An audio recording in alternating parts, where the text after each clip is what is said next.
আসসালামু আলাইকুম সবাইকে। কি অবস্থা তোমাদের? কেমন আছো তোমরা সবাই? আশা করছি সবাই অনেক বেশি ভালো আছো। তোমাদের যাদের রাইট ফর্ম ভার্বের সমস্যা রয়েছে, তোমরা যদি আজকের ক্লাসটা একেবারে শুরু থেকে শেষ পর্যন্ত মনোযোগ দিয়ে করো, তাহলে রাইট ফর্ম ভার্ব নিয়ে তোমাদের আর কখনোই কোনো সমস্যা হবে না। আর পরীক্ষায় তোমরা ফুল মার্কস তুলতে পারবে। কারণ আজকে আমি তোমাদের যে নিয়মগুলো পড়াবো সেগুলো তোমাদের বোর্ড পরীক্ষার প্রশ্নগুলো খুব সূক্ষ্মভাবে বিশ্লেষণ করে তৈরি করা হয়েছে। তো চলো কোনোরূপ কথা না বাড়িয়ে আমরা আমাদের ক্লাসটা শুরু করি। তো আমাদের প্রথমে যে নিয়মটা রয়েছে সেটা হচ্ছে রাইট ফর্ম ভার্বের সবথেকে গুরুত্বপূর্ণ নিয়ম, মোস্ট ইম্পর্টেন্ট রুল। ঠিক আছে, তো প্রথমে যে নিয়মটা রয়েছে সেটা একটু দেখি। তিনটা বিষয় সব সময় মাথায় রাখতে হবে। এখানে যে তিনটা বিষয় রয়েছে, এই তিনটা বিষয় তোমাদের রাইট ফর্ম ভার্বের যখন ভার্বটাকে তুমি কারেক্ট করবা তখন তোমার মাথায় রাখতে হবে। ওকে, তো প্রথমে হচ্ছে প্যাসেজ। তোমাদের পরীক্ষায় কি দিবে? একটা প্যাসেজ দিবে, তাই না? তো ওই প্যাসেজটা তোমাদের দেখতে হবে যে প্রেজেন্ট টেন্সে আছে নাকি পাস্ট টেন্সে আছে। তোমাদের যে পরীক্ষায় প্যাসেজটা দিবে ওইটা হয় প্রেজেন্ট টেন্সে থাকবে, না হয় পাস্ট টেন্সে থাকবে। ঠিক আছে, তো পাস্ট টেন্সে যদি থাকে তাহলে নরমালি হচ্ছে ভার্বের 2 নং ফর্ম বসালে অ্যান্সার শেষ। ভার্বের 2 নং ফর্ম বসালে অ্যান্সার শেষ।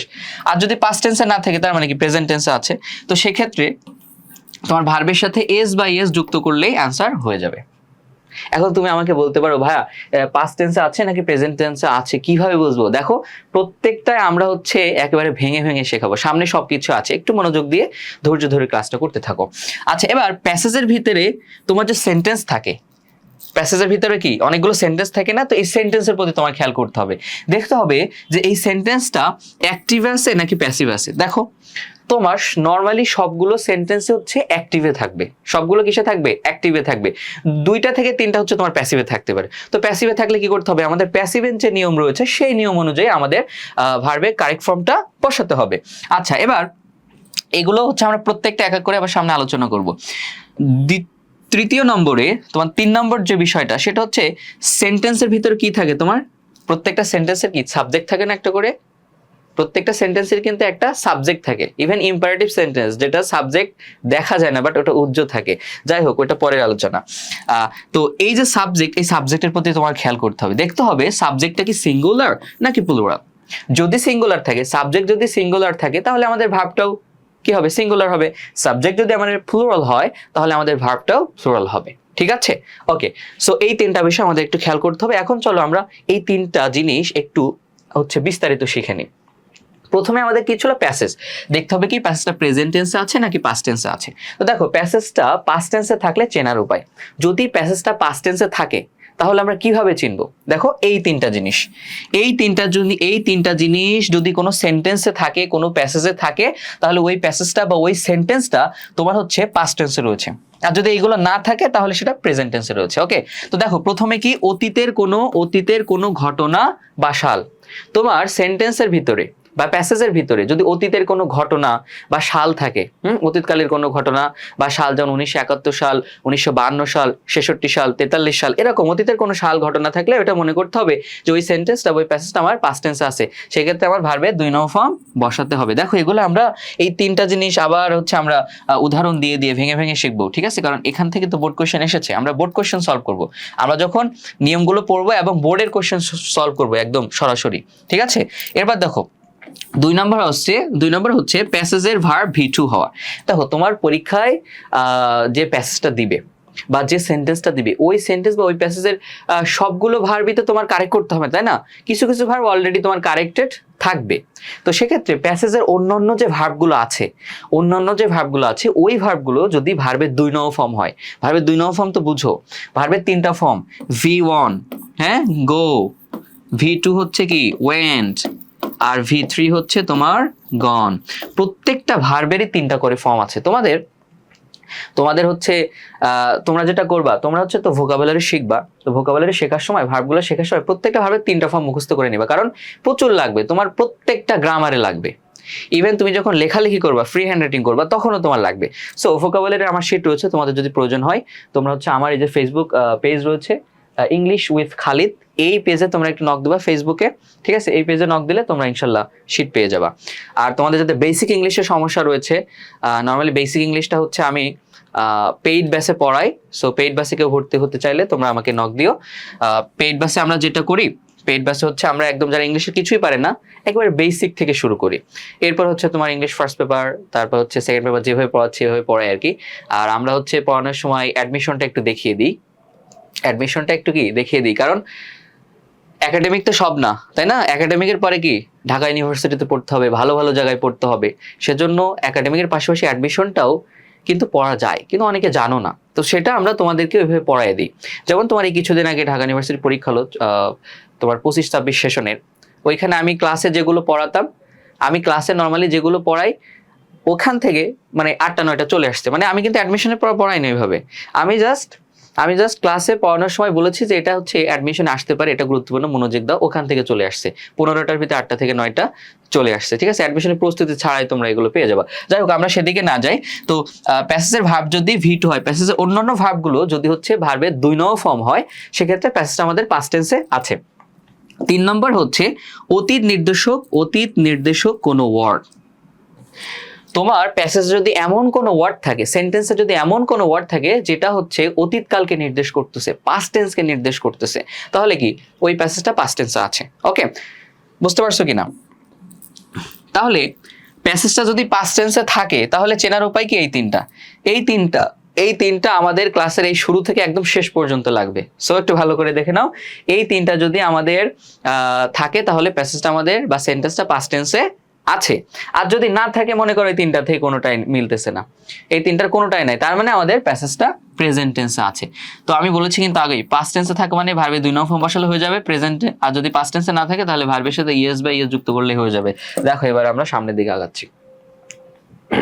প্রথমে কি ছিল? অতীতের কোনো ঘটনাশাল ছিল না? এই যে তিনটা প্যাসেজ যদি পাস্ট টেন্সে থাকে, চেনার উপায় তিনটা। সো প্রথমে কি ছিল? প্রথমে হচ্ছে তোমার অতীতের কোনো ঘটনা বা সাল। দেখো আমরা যে এটা অ্যান্সার করব, আমরা পুরো বাক্য পড়ার দরকার নেই, আমি যে নিয়ম পড়াবো, তোমরা যদি বাক্যের অর্থ নাও জানো তারপর অ্যান্সার করতে পারবা। যেমন তুমি এই বাক্যে দেখো 1900, এই সেন্টেন্সে দেখো 1971 একটা সাল রয়েছে, এটা কি অতীতের একটা সাল না? তাহলে কি এটা আমাদের পাস্ট টেন্সে আছে, সেন্টেন্সটা কি পাস্ট টেন্সে আছে। সেক্ষেত্রে এই যে ফাইট যে ভার্বটা আছে, এই ভার্বের 2 নং ফর্ম বসে দাও, অ্যান্সার শেষ। ফাইট ভার্বের 2 নং ফর্ম কি? ফট, FOUGHT, ফট। সো দ্য ফ্রিডম ফাইটার্স ফট in 1971 to get independence. Okay, so আমাদের অ্যান্সার হয়ে গেল, ইজি, একেবারে ইজি। দেখো এরপরেটা আমরা একটু দেখি। এরপর হচ্ছে তোমার প্যাসেজের ভার্ব V2 হওয়া, অর্থাৎ তোমার প্যাসেজে বা সেন্টেন্সে অন্যান্য যে ভার্বগুলো রয়েছে, এই ভার্বগুলো যদি ভার্বের 2 নং ফর্ম হয় তাহলে আমাদের প্যাসেজটা পাস্ট টেন্সে আছে বা সেন্টেন্সটা পাস্ট টেন্সে আছে। সেক্ষেত্রে আমরা ভার্বের 2 নং ফর্ম বসালে আমাদের অ্যান্সার শেষ। দেখো আমরাও এটার কোনোরূপ অর্থ করবো না, অর্থ করার দরকার। এই যে এখান থেকে এই পর্যন্ত এটা একটা সেন্টেন্স না, এটা কিন্তু তোমার হচ্ছে ঢাকা বোর্ডের যে প্যাসেজটা ওইখান থেকে তুলে দেওয়া, এই একটা সেন্টেন্স। এখন আমাদের এই ভার্বটাকে কারেক্ট করতে হবে। তুমি দেখো তো এই সেন্টেন্সে এমন কোনো ভার্ব আছে কিনা যেটা ভার্বের 2 নং ফর্ম? হ্যাঁ আছে, এই যে the king subject is called, এই তো হচ্ছে আমাদের একটা ভার্ব চলে এসেছে এখানে। এখন এই ভার্বটা ভার্বে কয় নং ফর্ম? 2 নং ফর্ম না? কল্ড। সো এটা হচ্ছে ভার্বের 2 নং ফর্ম, সাবজেক্ট ভার্বের 2 নং ফর্ম।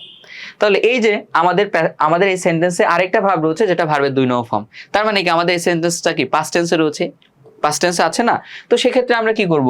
আমরা এই যে টেল যে ভার্ব রয়েছে এই ভার্বের 2 নং ফর্ম বসায় দিব। সো টেল যে ভার্ব, এই ভার্বের 2 নং ফর্ম কি?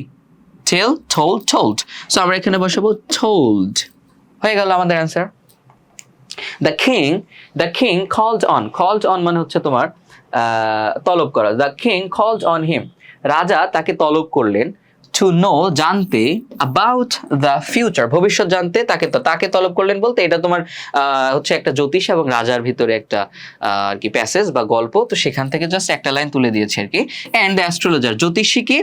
told him তাকে বলেছিল something unpleasant শব্দের অর্থ হচ্ছে অসন্তোষজনক।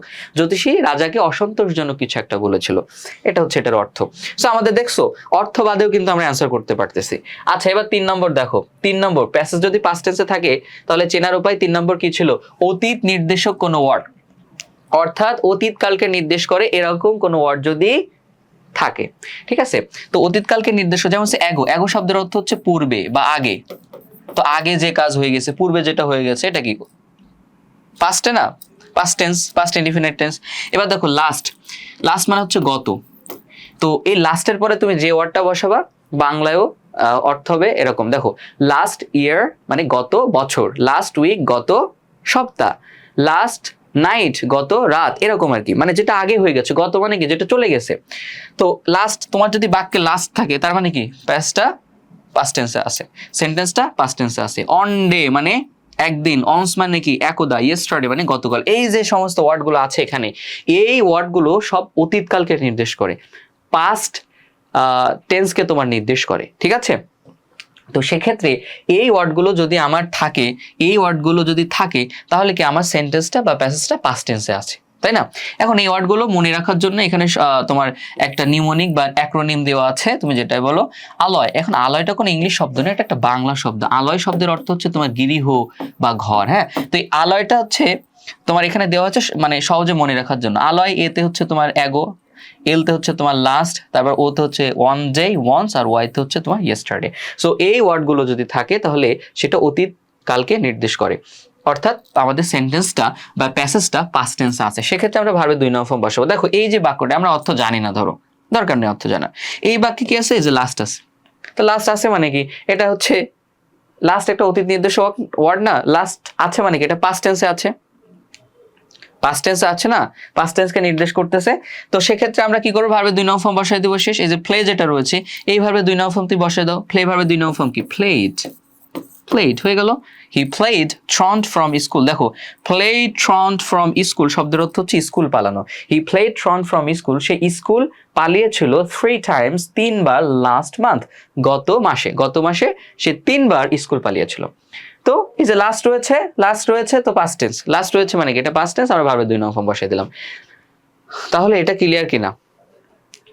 ক্লিয়ার, আশা করি তোমরা বুঝতে পারছো যে এই তিনটা যদি থাকে পাস্ট টেন্সকে নির্দেশ করে, তোমার হচ্ছে প্যাসেজটা পাস্ট টেন্সে আছে কিনা আমরা কিভাবে বুঝবো, যে প্যাসেজে যদি অতীতে কোনো ঘটনা বা সাল থাকে। 2 নম্বর হচ্ছে 2 নম্বর হচ্ছে প্যাসেজে এমন কোনো ভাব থাকা যেটা ভার্বের 2 নম্বর ফর্ম, আর অতীত নির্দেশক কোনো ওয়ার্ড যদি থাকে তাহলে আমাদের প্যাসেজটা পাস্ট টেন্সে আছে। ওকে, আর না থাকলে প্যাসেজটা আমাদের প্রেজেন্ট টেন্সে আছে, পাস্ট টেন্সে নাই, তার মানে কি প্রেজেন্ট টেন্সে আছে। ওকে, এবার দেখো নোট, এবার দেখো উপরে তিনটার কোনোটাই না থাকলে ভার্বের সাথে এস বাই এস যুক্ত করতে হবে। তার মানে কি ওই যে উপরের তিনটা বলতে কি প্যাসেজটা পাস্ট টেন্সে আছে কি নেই সেই তিনটা জিনিস শিখলাম না, ওই তিনটা যদি কোনোটাই না থাকে তোমার সেন্টেন্সের ভিতরে, প্যাসেজের ভিতরে, সেক্ষেত্রে প্যাসেজটা প্রেজেন্ট টেন্সে আছে। এবং আমরা বলেছিলাম প্রেজেন্ট টেন্সে থাকা মানে ভার্বের সাথে এস বাই এস যুক্ত করে দিবা। তাহলে উপরের তিনটার কোনোটাই যদি তুমি কোনো সেন্টেন্সে কোনো প্যাসেজে না দেখো, সেক্ষেত্রে তুমি কি করবা, তুমি শুধু হচ্ছে ভার্বের সাথে একটা এস বাই এস যুক্ত করে দিবা, তোমার অ্যান্সার শেষ। খুবই সহজ নিয়ম, এই নিয়মটা আমাদের শুরু থেকে শেষ পর্যন্ত লাগবে, আগেই বলেছি। শর্ত কি, শর্ত হচ্ছে সাবজেক্ট থার্ড পারসন ও সিঙ্গুলার নাম্বার হতে হবে, এটা হচ্ছে তোমার শর্ত। তোমার যখনই ভার্বের রাইট ফর্ম বসানোর প্রয়োজন হবে, তুমি সবসময় ভার্বের প্রতি খেয়াল করবা, ভার্বটাকে খুঁজে বের করবা, ঠিক আছে? এটা আমাদের সামনেও লাগবে। সো ভার্বের সাথে এস বা উপরে তিনটার কোনোটাই না থাকলে আমরা ভার্বের সাথে এস বাই এস যুক্ত করব। শর্ত সাবজেক্ট থার্ড পারসন ও সিঙ্গুলার নাম্বার হওয়া লাগবে। ওকে, তো আমরা একটা অ্যান্সার করি। যেমন তোমার এখানে বলছে he does not seem to understand text, তাকে মনে হয় না যে হচ্ছে সে পড়া বোঝে। হ্যাঁ, সিম শব্দের অর্থ হচ্ছে তোমার মনে হওয়া, এরকম। So he does not seem to understand text, তাকে মনে হয় না সে পড়া বোঝে। And never dash is ask any question, এবং কখনোই কোনো প্রশ্ন জিজ্ঞাসা করে না। এখন তুমি এই সেন্টেন্সটা একটু দেখো, এই সেন্টেন্সে কি ওই উপরের তিনটার কোনোটা আছে? পাস্ট টেন্সের কোনো আলামত আছে? পাস্ট টেন্সের আলামত তিনটা না পড়ালাম এতক্ষণ, ওই তিনটার কোনোটা আছে? নেই, তিনটার কোনোটা কিন্তু নেই। এখানে অতীত নির্দেশক কোনো সাল বা ঘটনা নেই, অতীত নির্দেশক কোনো ওয়ার্ড নেই, এমন কোনো ভার্ব নেই যেটা ভার্বের 2 নম্বর ফর্ম। তার মানে কি আমাদের পাস্ট টেন্সে নেই সেন্টেন্সটা, এটা প্রেজেন্ট টেন্সে আছে। তো সেক্ষেত্রে আমরা ভার্বের সাথে এস বাস যুক্ত করব, এই ভার্বের সাথে এস বাস যুক্ত করব। হ্যাঁ, তবে আমাদের দেখতে হবে সাবজেক্টটা থার্ড পারসন ও সিঙ্গুলার নাম্বার কিনা। এখন দেখো তো সাবজেক্ট কোথায়, তুমি বলতে পারো যে ভাইয়া এই এন্ড এর পরে তো কোনো সাবজেক্ট দেখছি না, আপনি তো বলছেন সাবজেক্ট দেখতে হবে, subject third person singular number কিনা। হ্যাঁ দেখো, এইটা একটা নতুন জিনিস। কোনো বাক্যে যদি এন বাট অর থাকে, এন বাট অর এর পরে নর্মালি সাবজেক্ট থাকবে না। তো তাহলে সাবজেক্ট কোথায়? সাবজেক্টটা প্রথম যে সাবজেক্টটা ওইটাই হচ্ছে এন্ড এর পরের সাবজেক্ট, ঠিক আছে? সো এন্ড বাট অর এর পরে নর্মালি সাবজেক্ট থাকবে না। তাহলে সাবজেক্টটা কোথায় পাবো? প্রথম যে সাবজেক্টটা আছে ওই সাবজেক্টটাই হচ্ছে এন্ড এর পরের সাবজেক্ট। বুঝতে পারছো? দেখো, যেমন he does not seem to understand text and he, এখানে একটা হি সাবজেক্ট উজ্জ আছে, and he never asked any question. বুঝতে পেরেছো? বিষয়টা ক্লিয়ার? তাহলে এখন এই হিটা দেখি তো আমরা এটা কোন পার্সন, এটা কি থার্ড পার্সন। পার্সন তো বুঝো নাকি? না বুঝলে অবশ্যই মানে কি বলবো, আমি তো বেসিক ক্লাসে এগুলো পড়াই, মানে একেবারে আমি পার্সন দেখেই শুরু করি, নাম্বার থেকেই শুরু করি আর কি। পার্সন 3 প্রকার না, first person, second person, third person. First person মানে কি আই উই, যেটার ভিতরে আমি আছি, হ্যাঁ। সেকেন্ড পার্সন কি ইউ ইউর, সেকেন্ড পার্সন। আর ফার্স্ট পার্সন সেকেন্ড পার্সন বাদে পৃথিবী যা আছে সেটা থার্ড পার্সন। তো হি কি একটা থার্ড পার্সন, হি কি একটা থার্ড পার্সন। আচ্ছা এখন এটা থার্ড পার্সন, সাবজেক্ট হি, থার্ড পার্সন। সিঙ্গুলার নাম্বার কিনা? সিঙ্গুলার নাম্বার কিনা? নাম্বার 2 প্রকার, সিঙ্গুলার আর হচ্ছে প্লুরাল। সিঙ্গুলার মানে সিঙ্গেল থেকে, সিঙ্গেল মানে একজন ব্যক্তি বা বস্তুকে বোঝালে সিঙ্গুলার নাম্বার, আর তোমার হচ্ছে 2 বা 2 এর অধিক ব্যক্তি বা বস্তুকে বোঝালে সেটা হচ্ছে প্লুরাল নাম্বার। সো হি দ্বারা কাকে বোঝায়? হি দ্বারা তো একজনকেই বোঝায়, হি তো সিঙ্গেল, সে তো একজনই। তাহলে সাবজেক্ট থার্ড পার্সন আবার সিঙ্গুলার নাম্বার।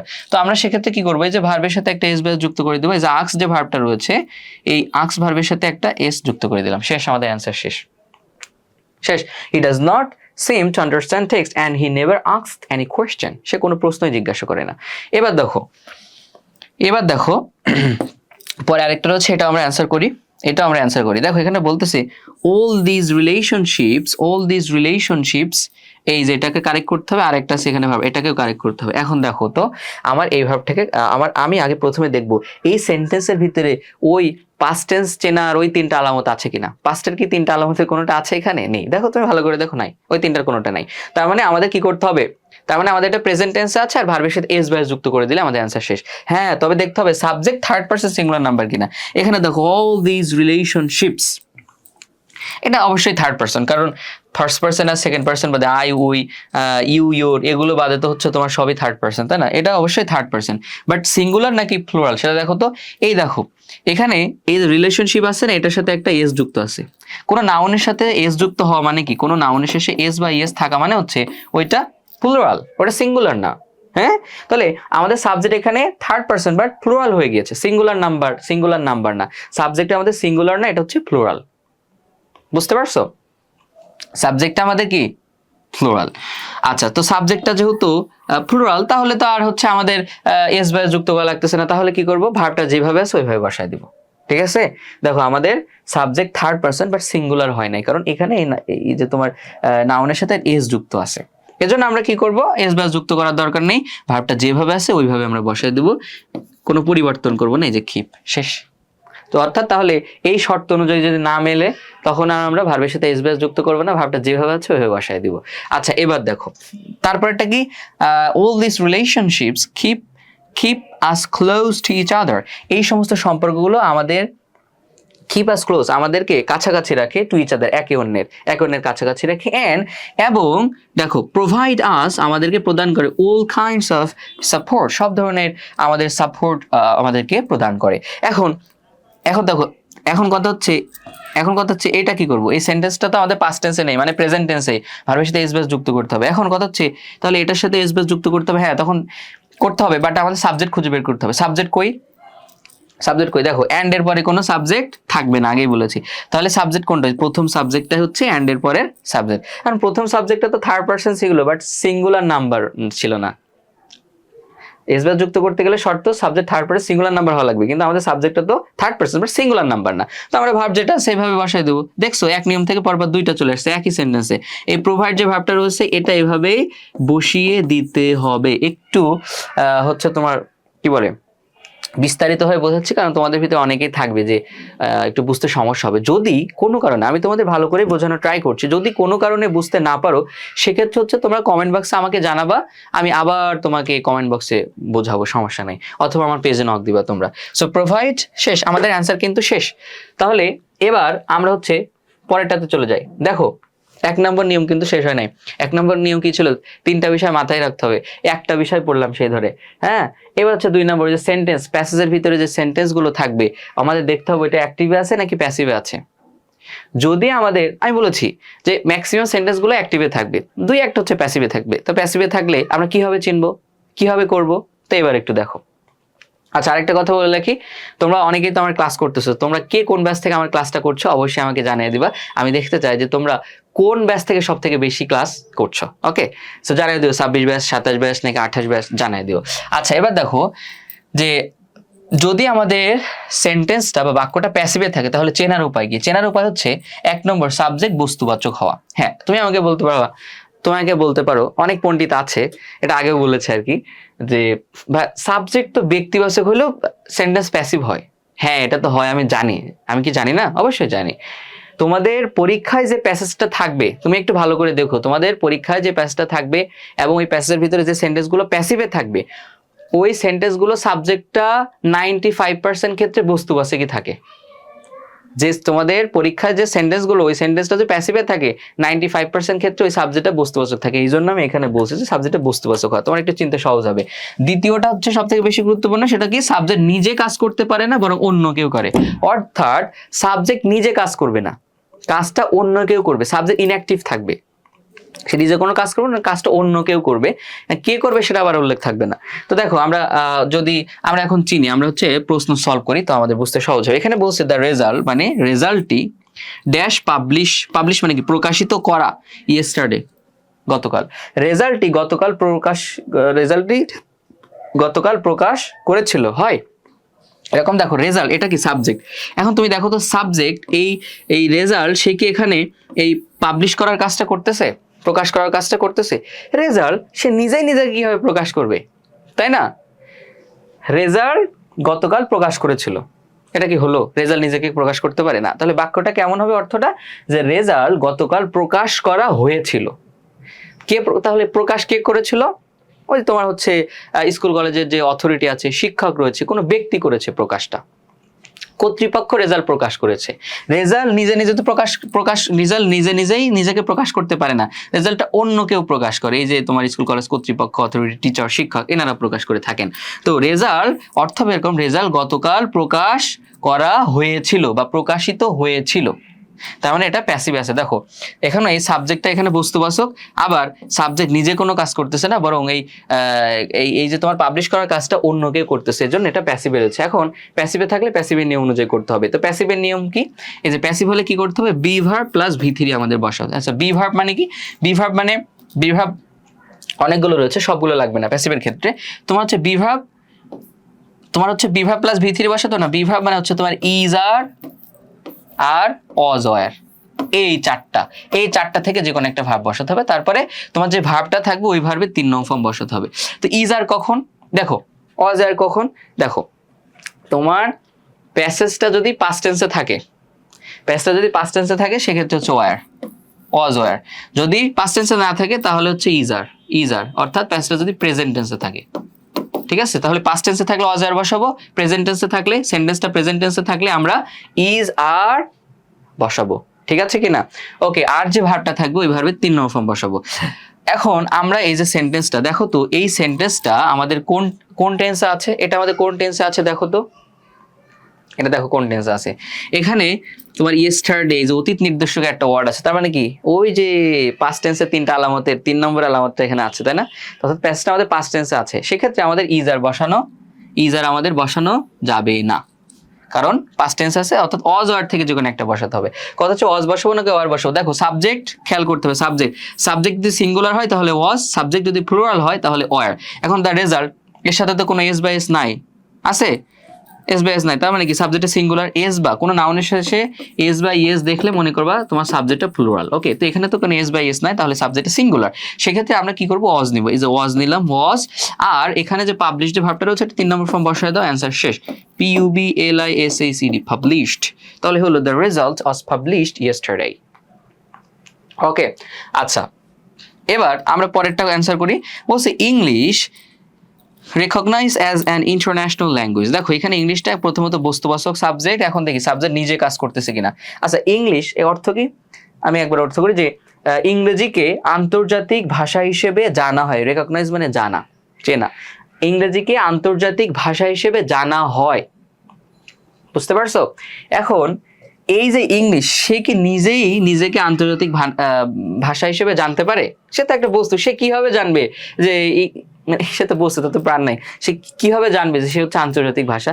সে তো নিজেকে আন্তর্জাতিক ভাষা হিসেবে জানে না। কারা জানে? এই যে আমরা মানুষ যারা আছে, আমরা বিভিন্ন দেশের মানুষ যারা আছে, তারা আমরা ইংরেজিকে আন্তর্জাতিক ভাষা হিসেবে জানি। তাহলে জানার কাজটা অন্য কেউ করতেছে, হ্যাঁ, ভার্বের কাজটা অন্য কেউ করতেছে এখানে। তাহলে ইংলিশ এই সাবজেক্ট সে এখানে নিজে জানার কাজটা করতেছে না, সে বরং অন্য কেউ করতেছে, এর জন্য এটা আমাদের প্যাসিভে আছে। সেক্ষেত্রে আমাদেরকে প্যাসিভে নিয়ম অনুযায়ী করতে হবে। এখন আমরা সেন্টেন্সটা দেখো, সেন্টেন্সের ভিতরে কি ওই পাস্ট টেন্সের 3টা আলামত আছে। এখানে কি অতীতের কোনো ঘটনা বা সাল, অতীত নির্দেশক কোনো ওয়ার্ড যেটা আমরা আগে পড়ে এসেছি, এরপর এমন কোনো ভার্ব আছে যেটা ভার্বের 2 নম্বর ফর্ম নেই, কোনোটাই নেই। তার মানে কি আমাদের প্রেজেন্ট টেন্স আছে। সেক্ষেত্রে অজ আর বসানো যাবে না, তাই না? অজ আর তো পাস্ট টেন্সের ক্ষেত্রে কি বসাতে হবে তাহলে? ইজ অথবা আর থেকে যে কোনো একটা নিতে হবে। আচ্ছা, ইজ নিব নাকি আর নিব? ইজ নেব নাকি আর নিব? দেখো এই যে ইংলিশ যে সাবজেক্টটা, যদি আমাদের ভার্ব সিঙ্গুলার হয় তাহলে আমরা ইজ নিব, প্লুরাল হলে আর নিব। ঠিক আছে, ওকে। এখন সিঙ্গুলার ইজ কখন হবে? ইজ হবে যখন subject third person singular number হবে। দেখো এটা আমি বেসিক ক্লাসে পড়াই। নর্মালি যে সকল ভার্বের শেষে এস আছে, যেমন কি এই ইজ, তারপর হচ্ছে অজ, হ্যাঁ, তারপর মনে করা হচ্ছে হ্যাজ, তারপরে কি ডাজ, এই সমস্ত ভার্বের শেষে এস আছে না? যে সকল ভার্বের শেষে এরকম এস থাকে, অক্সিলারি ভার্ব আর কি, যে সকল অক্সিলারি ভার্বের শেষে এরকম এস থাকে, এই ভার্বগুলো কখন বসে? যখন subject third person singular number হয়। তোমরা সহজে মনে রাখতে পারো। তোমরা ইংরেজি যারা না পারো অবশ্যই কিভাবে বলবো শেখার ট্রাই করবা। যদি আমার কাছে শিখতে চাও তাহলে ফ্রি ক্লাস নর্মালি নাই, এটা হচ্ছে বেসিক ক্লাসে। আমি তোমার এই পেইড ব্যাচের ক্লাসে একদম শুরু থেকে পড়াই আর কি। তো তোমরা আমার পেইড ব্যাচে ভর্তি হতে পারো। তো দেখো এই যে সকল ভার্বের শেষে এস থাকে অক্সিলারি ভার্বের শেষে, এগুলো তখনই বসে যখন subject third person singular number হয়। তাহলে ইংলিশটা এখানে কি থার্ড পারসন আবার সিঙ্গুলার নাম্বার, তাই আমার এখানে কি বসাবো? ইজ বসাবো। ওকে, আর যে ভার্বটা সেটা 3 নম্বর ফর্ম বসায় দাও, কারণ প্যাসিভে থাকলে বি ভার্ব প্লাস ভি3, সো রেকগনাইজড। ঠিক আছে, এতে অ্যান্সার শেষ। আশা করি বুঝতে পারছো। না বুঝতে পারলে আমার পেজে নক দিবা বা কমেন্ট করে জানাবা। এখন দেখো এবার হচ্ছে তোমাদের একটু শর্টকাট দিয়ে দিই। আমি তোমাদের এখানে কিছু শর্টকাট দিব, এগুলো দেখলে মনে করবো যে কোনো সন্দেহ নেই এটা প্যাসিভে আছে, সো ঝটপট হচ্ছে বি ভার্ব প্লাস ভি3 বসায় দাও। হ্যাঁ, দেখো নোট দেওয়া আছে, 3টা নোট দেওয়া আছে। এই 3টা থাকে মানে নিশ্চিতভাবে প্যাসেজটা পাস্ট টেন্সে আছে, বা সেন্টেন্সটা, প্যাসেজ না, সেন্টেন্সটা হচ্ছে তোমার পাস্ট টেন্সে আছে। সেক্ষেত্রে তোমার কি বলতেছি, মানে ভুল হয়ে গেল, তোমার সেন্টেন্সটা প্যাসিভ ভয়েসে আছে, সেক্ষেত্রে প্যাসিভের নিয়ম অনুযায়ী করে দিবা। ওকে, এই 3টা থাকলে তো প্রথমে হচ্ছে বাক্যে দেখো, তোমার যদি বাক্যের ভিতরে কল, নো, কনসিডার এই 3টা ভাব থাকে, তাহলে তুমি ধরে নাও যে তোমার 98% ক্ষেত্রে হচ্ছে তোমার সেন্টেন্সটা প্যাসিভে আছে। তো প্যাসিভে নিয়ম অনুযায়ী করে দিবা। এই 3টা কল, নো, কনসিডার, যেমন এই বাক্যে দেখো, এই বাক্যে একটা নো আছে, তার মানে তুমি ধরে নাও এটা প্যাসিভ আছে। সেক্ষেত্রে কি করবা? তুমি সেন্টেন্সটা পড়ে দেখো, ওই যে পাস্ট টেন্সের 3টা আলামতের কোনোটা নেই, তার মানে প্রেজেন্ট টেন্স আছে। সেক্ষেত্রে আমি কি করব? ইজ অথবা আর থেকে আমার নিতে হবে, তাই না? এখন টাইগার্স, দেখো এর শেষে কিন্তু একটা এস আছে, প্লুরাল হলে কি আর, সো আমি নেব এখানে আর। ওকে, আর নিলাম। আর যে ভাবটা আছে এটা 3 নম্বর ফর্ম বসায় দাও, নোন। তুমি বলতে পারো ভাই কিভাবে প্যাসিভ আছে, এবার বোঝাচ্ছি। দেখো এখানে বলছে টাইগার্স, মানে কি টাইগার্স আমি যদি অ্যাক্টিভ অর্থ করি তাহলে এমন হয়, টাইগার্স নো মানে বাঘ জানে অ্যাজ ফ্রেশাস অ্যানিমাল, হিংস্র প্রাণী হিসেবে। আচ্ছা, বাঘ নিজেকে হিংস্র প্রাণী হিসেবে জানে? সে এখানে নিজে জানার কাজটা করতেছে না, বাঘ নিজে এখানে নিজেকে হিংস্র প্রাণী হিসেবে জানার কাজটা করতেছে না। তো কারা জানে? যে আমরা মানুষ যারা আছে তারা আমরা হচ্ছে বাঘকে হিংস্র প্রাণী হিসেবে জানি। তাহলে সাবজেক্টটা এখানে নিজে কাজ করতেছে না, অন্য কেউ করতেছে, এই জন্য এটা প্যাসিভে আছে। এই প্যাসিভে আছে বলে আমি প্যাসিভের নিয়ম অনুযায়ী করে দিলাম। ওকে, আচ্ছা, দ্বিতীয় নম্বর নোট কি, তুমি যদি দেখো তোমার ব্র্যাকেটের ভিতরে যে ভার্বটা দেওয়া আছে, এই ভার্বের পরে বাই আছে, কি আছে? বাই। এই দেখো তোমার ব্র্যাকেট, তোমার পরীক্ষা এই ভার্বটা কারেক্ট করতে হবে না? তো এই ভার্বের পরে এই দেখো বাই আছে, নিশ্চিত এরকম আচ্ছা, ব্র্যাকেটের যে ভার্বের পরে যদি বাই থাকে এটা নিশ্চিত প্যাসিভে আছে, কিছু দেখার দরকার নেই। সেক্ষেত্রে কি করবা? প্যাসিভের নিয়ম অনুযায়ী করে দিবা। এখন তুমি সেন্টেন্সটা পড়ে দেখো, এখানে ওই যে পাস্টের ওই 3টা আলামতের কোনোটাই নেই, তার মানে কি আমাদের সেন্টেন্সটা পাস্ট টেন্সে নেই, এটা হচ্ছে কি প্রেজেন্ট টেন্সে আছে। সেক্ষেত্রে আমার ইজ অথবা আর থেকে নিতে হবে, তাই না?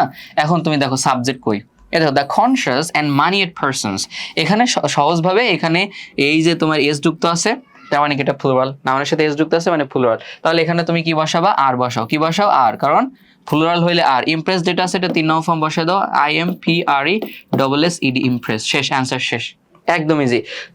3 নম্বর নোট হচ্ছে কি তোমার এখানে পড়বে না, এখানে পরে হবে, হ্যাঁ মিস্টেক। তো সাবজেক্টের পরে বি ভার্ব থাকলে, এই যে সাবজেক্ট না এই বাক্যের, এই যে বাক্যটা, এই বাক্যের সাবজেক্ট কোনটা, এটা না, তো এর পরে যদি বি ভার্ব থাকে, বি ভার্ব মানে কি, বি ভার্ব মানে কি, বি ভার্ব মানে হচ্ছে ওই যে যেটা বললাম ইজ আর ওয়াজ আর, বলেছি তো is are was are. So be verb আরো আছে, সবগুলো লাগবে না, ইজ আর ওয়াজ আর। তো এখানে দেখো সাবজেক্টের পরে আর আছে না, বি ভার্ব আছে না, তো সেক্ষেত্রে কি করতে হবে, সেক্ষেত্রে এটা আমাদের প্যাসিভে আছে, তো প্যাসিভে থাকলে কি করতে হয়, আমাদের বি ভার্বের পর বি ভার্ব বসিয়ে ভার্বের 3 নং ফর্ম করতে হয়। তো এখানে তো অলরেডি বি ভার্ব দেওয়া আছে, তাই না, এজন্য আমরা আর নতুন করে বি ভার্ব নিব না, আমরা জাস্ট ভার্বটা 3 নং ফর্ম বসিয়ে দিব। এই যে কনসার্ন আছে যেটা, কনসার্ন এটা বসাই দিলাম 3 নং ফর্ম, শেষ হয়ে গেল। We are very concern about your son Rahel's behaviour, শেষ, অ্যান্সার শেষ।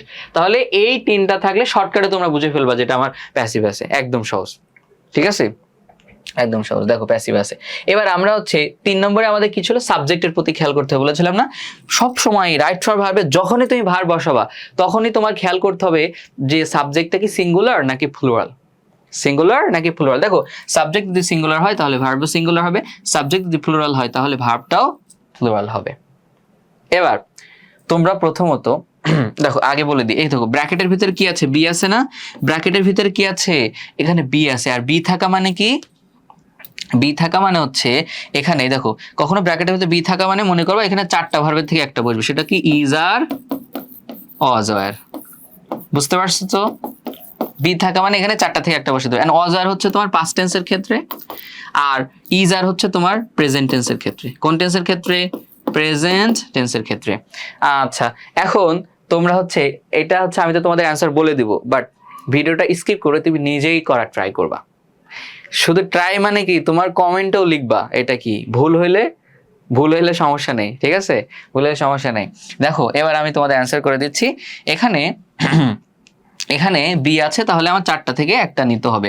এখন কথা হচ্ছে ইজ আর ওয়াজ আর এই 4টা থেকে যে কোনো একটা নিতে হবে, কথা হচ্ছে আমার সেন্টেন্সটা কোন টেন্সে আছে দেখো তো, এই সেন্টেন্সে তোমার কি, এই সেন্টেন্স কি তোমার হচ্ছে, এই সেন্টেন্সে কি তোমার পাস্টের কোনো আলামত আছে, এই সেন্টেন্সে তোমার কিন্তু পাস্টের কোনো ওই 3টার আলামতের কোনোটাই নাই, নাই।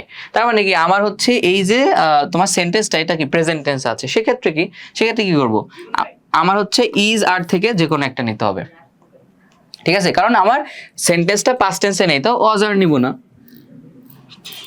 পাস্ট টেন্সে নেই, পাস্টের আলামত নেই মানে কি প্রেজেন্ট টেন্স আছে, সেক্ষেত্রে ইজ অথবা আর, এই 2টা থেকে আমি একটা নিব। এখন আমার সাবজেক্ট খুঁজে বের করতে হবে। তোমরা যে ভুলটা করবা, এই যে বললাম না যে স্কিপ করে নিজে ট্রাই করবা, তোমরা যে ভুলটা করবা, এই যে আওয়ার ফার্মার্স এটা শেষে এস দেখে মনে করবা যে এটা তো প্লুরাল সাবজেক্ট, তাই এখানে আর হবে, এটা কি হবে, আর হবে, এইটা ভুল। হ্যাঁ নতুন একটা নিয়ম, এই দেখো এখানে একটা নোট দেওয়া আছে, এই নোট, প্রিপোজিশনের পূর্বের ওয়ার্ডটি সাবজেক্ট হয়, এটা খেয়াল, খুবই ইম্পর্টেন্ট একটা নিয়ম। দেখো প্রিপোজিশনের পরে 100টা 200টা 1000টা লাখোটা কোটি কোটি নাউন থাকুক, হ্যাঁ এস যুক্ত থাকুক, ওইটা কখনোই সাবজেক্ট হবে না। প্রিপোজিশনের আগের যে নাউনটা আছে এইটাই সবসময় সাবজেক্ট, এই যে অফ একটা প্রিপোজিশন, তাহলে প্রিপোজিশনের আগের অংশ সবসময় সাবজেক্ট হয়, তাহলে দ্য লাইফটা হচ্ছে এখানে সাবজেক্ট।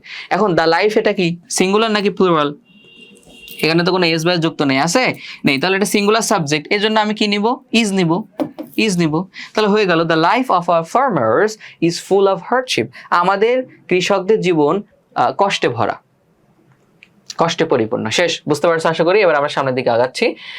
দেখো রুল নাম্বার 2 চলে আসলাম, সেই ধরে কিন্তু রুল নাম্বার 1 শিখছি, রুল নাম্বার 1টা সব থেকে বেশি গুরুত্বপূর্ণ। রুল নাম্বার 1 যদি তোমরা পারো তাহলে ইজিলি দেখবা যে 4টা-5টা অ্যান্সার এমনি হয়ে যাচ্ছে, আর বাকি 5টা পারতে গেলে এই পরের নিয়মগুলো শিখতে হবে, হ্যাঁ সবগুলো নিয়ম ইম্পর্টেন্ট, সবগুলোই শিখতে হবে।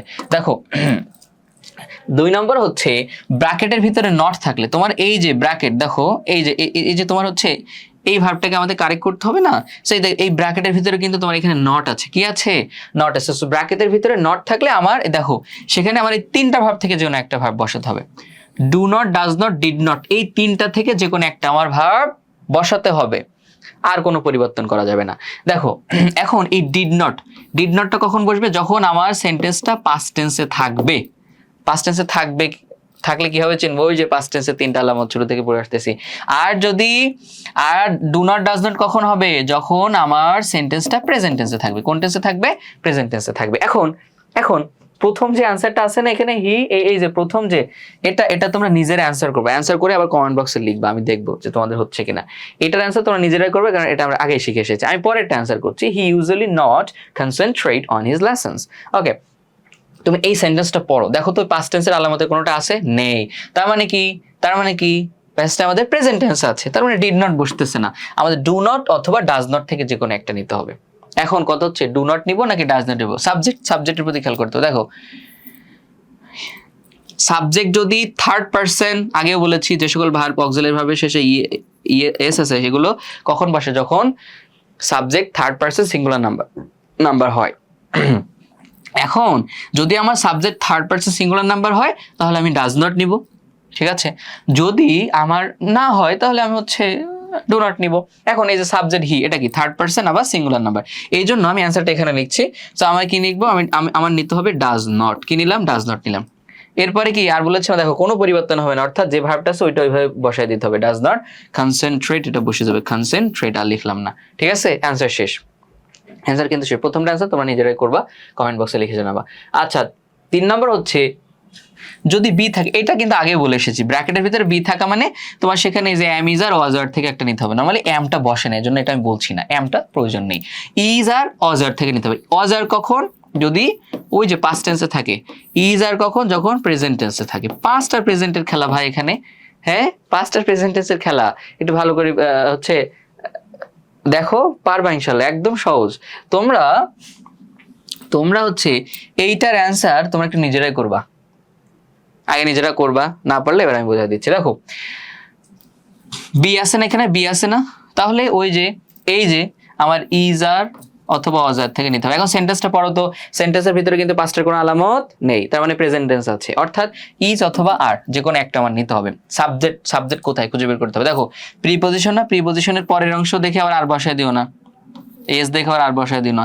প্রিপজিশনের আগের অংশ সাবজেক্ট, 80% ইনফরমেশন, 80% ইনফরমেশন এটা হচ্ছে সাবজেক্ট। এখন দেখো তো এই সাবজেক্টের শেষে কোনো এস বাই এস আছে? নেই, তার মানে কি এটা হচ্ছে আমার সিঙ্গুলার, তারপর সাবজেক্ট আমার সিঙ্গুলার না, তো সাবজেক্ট সিঙ্গুলার হলে আমি ইজ বসাবো, তাহলে আমার এখানে ইজ বসাতে হবে। সাবজেক্ট যদি প্লুরাল হইতো তাহলে আর বসাতাম। So 80% information of all computers is in English. কম্পিউটারের 80% তথ্য হচ্ছে তোমার ইংরেজিতে। তো এটা শেষ। 4 নম্বর দেখো, যদি ব্র্যাকেটের ভিতরে কি থাকে? হ্যাভ অথবা হ্যাজ থাকে। যেমন এই দেখো এখানে যে ব্র্যাকেটের ভিতরে হ্যাজ আছে, এখন আমি কি করবো? এটার থাকলে সেখানে কি করতে হবে? এই 3টা ভার্ব থেকে যে কোনো একটা বসাতে হবে, হ্যাভ, হ্যাজ অথবা হ্যাড বসাতে হবে। হ্যাড কখন বসবে? হ্যাড কখন বসবে? যখন আমার সেন্টেন্সটা পাস্ট টেন্সে থাকবে। দেখো পাস্ট টেন্সে থাকবে। আর হ্যাভ হ্যাজ হবে যখন আমার সেন্টেন্সটা প্রেজেন্ট টেন্সে হবে। বুঝতে পারছো? এখন কথা হচ্ছে দ্বিতীয় যে অ্যান্সারটা আছে এটা তোমাদের নিজেরাই অ্যান্সার করবা, কমেন্ট বক্সে লিখে জানাবা, কারণ এটা আমি আগে পড়েছি। যে ব্র্যাকেটের ভিতরে নট আছে, নট থাকলে কি করতে হয়? করে ফেলবা। আর এটা আমি করে দিচ্ছি, ব্র্যাকেটের ভিতরে হ্যাজ আছে, এখন তুমি সেন্টেন্সটা পড়ো। ওই যে পাস্টের কোনো চিহ্নই কিন্তু, 3টার আলামতের কোনোটাই কিন্তু এখানে নাই, তার মানে কি আমাদের এটা প্রেজেন্ট টেন্সে আছে। সেক্ষেত্রে আমার এখানে হ্যাভ অথবা হ্যাজ থেকে যে কোনো একটা নিতে হবে। এখন আমার সাবজেক্ট খুঁজে বের করতে হবে। সাবজেক্ট যদি থার্ড পারসন সিঙ্গুলার নাম্বার হয়, এক কথা বারবার বলছি, ভার্বের অক্সিলারি ভার্বের শেষে এস থাকা মানে ওইটা কখন বসে? যখন সাবজেক্টটা থার্ড পারসন সিঙ্গুলার নাম্বার হয়। সো আমি দেখো এই যে হি, এটা কি সাবজেক্ট থার্ড পারসন, আমার সিঙ্গুলার নাম্বার, তাই আমি এখানে হ্যাজ বসাবো। আর যদি subject third person singular number না হয় তাহলে আমি সেখানে হ্যাভ বসাবো। বুঝতে পেরেছো? সো হলো although he has a natural talent in art, he, এটা তোমরা নিজেরা করবা, নিজে করে ফেলো। হ্যাঁ আচ্ছা, এবার আমরা 5 নম্বরটাতে যাচ্ছি। দেখো বাক্যে আজরাইল থাকলে প্রেজেন্ট পারফেক্ট টেন্স হবে। এই আজরাইল দেখে আবার ভয় পেয়ে যেও না যে ভাই আবার আজরাইল নিয়ে চলে আসছে আমাদের জান কবজ করার জন্য। না, এখানে আজরাইল আলাইহিসসালাম নাই। এই আজরাইল হচ্ছে তোমার, দেখো এই আজরাইল হচ্ছে তোমার কিছু এই ওয়ার্ডগুলো মনে রাখার একটা সহজ টেকনিক। তো বাক্যে দেখো এই আজরাইলের তোমার এতে হচ্ছে অলরেডি, যেতে যাস না, আর রিসেন্টলি ওয়াইতে ইয়েট এলতে লেটলি ইতে এভার। সো এই আজরাইলের এই বাক্যে যদি এই ওয়ার্ডগুলো থাকে, বুঝছো, এই ওয়ার্ডগুলো যদি থাকে তাহলে তোমার কি করতে হবে? তখন ভার্বটা হচ্ছে প্রেজেন্ট পারফেক্ট টেন্স অনুযায়ী বসাতে হয়। প্রেজেন্ট পারফেক্ট টেন্সের গঠন প্রণালী কি মনে আছে? সাবজেক্ট, গঠন প্রণালী কি? সাবজেক্ট প্লাস হ্যাভ অথবা হ্যাজ প্লাস হচ্ছে ভার্বের 3 নং ফর্ম প্লাস অবজেক্ট। এটা প্রেজেন্ট পারফেক্ট টেন্সের গঠন প্রণালী। এখন কথা হচ্ছে আমাদের তো শুধু ভার্ব কারেক্ট করতে হবে, তো সাবজেক্টের তো দরকার নেই। আমার যেহেতু কি করতে হবে, এই ওয়ার্ডগুলো যদি আমার থাকে, অর্থাৎ বাক্যে যদি আজরাইল থাকে, সেক্ষেত্রে আমি কি করব, আমি হচ্ছে have has plus V three বসাবো, শেষ। কারণ আমার তো শুধু ভার্ব কারেক্ট করতে হবে, আমার অন্য কিছু তো দেখার দরকার নাই, তাই না? এবার তুমি এটার অ্যান্সার করো, এটার কোনো অর্থ জানার দরকার নাই। এখন পর্যন্ত কিন্তু অর্থ না জেনেই কিন্তু সব করতেছি, বুঝতেছো? অর্থ না জানলেও তোমরা অ্যান্সার করতে 5-এর ভিতর 5 পাবা। দেখো এই বাক্যে তুমি একটু পড়ে দেখো অলরেডি আছে, এই যে আজরাইল, আজরাইলের এর অলরেডি কিন্তু এখানে আছে। তার মানে আমাদের কি করতে হবে, এই যে বাক্যটা, এই যে ভার্বটা কারেক্ট করতে হবে কি করে, have has plus V three বসিয়ে আমাদের করে ফেলতে হবে। এখন the Bangladesh national cricket team, এখন কথা হচ্ছে এই ভার্বটা কারেক্ট করবো, প্রথমে আমার কি বসাতে, হ্যাভ অথবা হ্যাজ বসাতে হবে। হ্যাভ বসাবো নাকি হ্যাজ বসাবো, সাবজেক্ট খুঁজে বের করতে হবে। The Bangladesh national cricket team, এইটা হচ্ছে পুরোটা সাবজেক্ট, পুরোটা, এখানে অনেকগুলো ওয়ার্ড, তারপরেও সাবজেক্টটা সিঙ্গুলার, কারণ এখানে দেখো এই যে টিমের সাথে কিন্তু কোনো এস বাই এস নাই, তার মানে এটা সিঙ্গুলার সাবজেক্ট। সাবজেক্টটা এখানে আমাদের থার্ড পারসন, প্রথমত এটা থার্ড পারসন, আর এটা সিঙ্গুলার, কারণ এখানে কোনো এস বাই এস নাই, সিঙ্গুলার, তার মানে সাবজেক্ট থার্ড পারসন আবার সিঙ্গুলার নাম্বার। তো সেক্ষেত্রে আমরা কি বসাবো, হ্যাজ বসাবো। কি বসাবো, হ্যাজ। সো এখানে আমি হ্যাজ বসালাম। আর প্রুফ যাই, তারপর কি ভার্বের 3 নং ফর্ম, সো এই প্রুফ যেটা আছে এটা 3 নং ফর্ম বসাই দাও, প্রুফ দিয়ে দাও, প্রুফড দিতে পারো, আবার প্রুভেনও দিতে পারো, প্রুভেন, অর্থাৎ প্রুভড হয়, আবার প্রুভড প্রুভেনও হয়, অর্থাৎ প্রুফ ভার্বের 3 নং ফর্ম দুইটা হয়, প্রুভড হয় আবার প্রুভেনও হয়। তুমি যে কোনো একটা দিলেই হচ্ছে। Has already proven its worth in many an international match, হয়ে গেল, শেষ। আজরাইলের নিয়ম শেষ। ওকে, এবার হচ্ছে আমরা পরে চলে যাচ্ছে রুল নাম্বার 6। বাক্যে হুইজ থাকলে তার পূর্বে নাউন অনুযায়ী ভার্ব বসবে। দেখো হুইজ, এই দুইটা হচ্ছে রিলেটিভ প্রোনাউন, বুঝছো না? তুমি বলতে না ভাই এটা তো কোয়েশ্চেন মার্ক, এগুলো কোয়েশ্চেন করা হয়। হ্যাঁ দেখো হুইজ, আমি তোমাদের কমপ্লিটিং সেন্টেন্সে পড়াবো, কমপ্লিটিং সেন্টেন্সে ক্লাসটা দেখো। হ্যাঁ, সো হুইজ এটা যখন বাক্যের মাঝখানে থাকে তখন এটা নাম চেঞ্জ হয়ে যায়, রিলেটিভ প্রোনাউন হয়ে যায়, ঠিক আছে কিনা? আর যখন এটা বাক্যের শুরুতে থাকে তখন এটার তোমার ডাবলএস ওয়ার্ড বলা হয় এটাকে, যেটা দিয়ে কোশ্চেন করা হয় নরমালি। যাই হোক, এটা আমরা কমপ্লিটিং সেন্টেন্সে পড়বো। এখন কথা হচ্ছে বাক্যে যদি কখনো হুইজ থাকে তাহলে এর পূর্বের নাউন অনুযায়ী তোমার ভাবটা বসবে। ওকে, এবার দেখো তুমি, society is the first organisation, সমাজ হচ্ছে প্রথম প্রতিষ্ঠান, হুইজ জেটি। আচ্ছা, তুমি দেখো জেটি বলতে কি, যে অর্গানাইজেশন, রিলেটিভ প্রোনাউন দ্বারা বা হুইজ দ্বারা সবসময় তার আগের নাউনকে বোঝায়। এখানে অর্থ দেখো, আমি বোঝাচ্ছি জাস্ট।